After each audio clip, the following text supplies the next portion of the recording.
বিসমিল্লাহির রহমানির রহিম। খাদ্য অধিদপ্তর সবার একটা আবেগের জায়গা, যে এটার পরীক্ষা কবে হবে, তাই না? কিন্তু এটা যখন নিয়োগ হয় ফার্স্ট টাইম 23-24, তখন থেকে অনেক ইউটিউবার বলে আসছেন যে সম্ভাব্য 2 মাসের ভিতরে পরীক্ষা হবে। যেমন এখন বলতেছে জুলাই আগস্ট পরীক্ষা হতো, মানে আগে বলছে। এখন আবার কিছু নতুন ইউটিউবার বলতেছে আগস্ট সেপ্টেম্বরে পরীক্ষা হবে।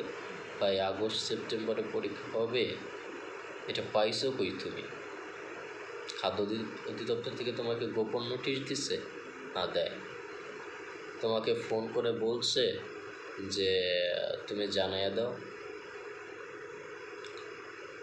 এই প্রায় 1 বছরের ভিতরে কিছুদিন আগে খাদ্য অধিদপ্তর থেকে একটা নোটিশ দিয়েছে যে সমন্বয়ক সভার, সেখানে বিষয় কি নিয়োগ সংক্রান্ত আলোচনা হবে, জাস্ট এতটুকু। এখন কি আলোচনা হয়েছে 20 তারিখে সেটা ওনারাই ভালো জানে। যদি নিয়োগ নিয়ে আলোচনা হতো তাহলে আজকে বা গত কয়েকদিনে আরেকটা নোটিশ দিত যে এত তারিখের মধ্যে খাদ্য অধিদপ্তরের সকল পরীক্ষা নেওয়ার জন্য, এরকম একটা নোটিশ দিত, যেটা বিগত সালগুলোর পরীক্ষাতেও দিয়েছেন। কিন্তু এরকম তো দেন নাই। তার মানে কি?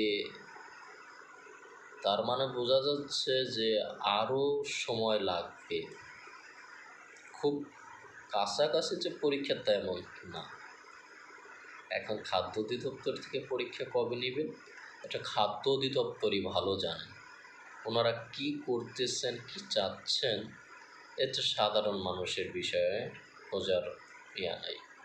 আর অনুমান সন্দেহ করে কথা বলা ঠিক না। আমি প্রতিটা ইউটিউবার ভাইদের বলবো, যারা ব্লগ করেন তারা এই মিথ্যাগুলা না ছড়ানোর জন্য মানুষের মধ্যে আপনারা সঠিক তথ্য মানুষের মাঝে দেন। মিথ্যা গুজব কখনোই ছড়াবেন না। পরীক্ষা যে হবে সেটার কোনো নেই, নিশ্চয়তা নেই। নিশ্চয়তা দেবে একমাত্র মহান আল্লাহ তাআলার রহমতে, যদি এই খাদ্য অধিদপ্তর থেকে যদি দিয়ে থাকেন। তাছাড়া কোনো নেই। অন্যান্য ইয়ারগুলো দেয়া দেয়, ফার্স্টলি দেয়, কিন্তু এখন এবার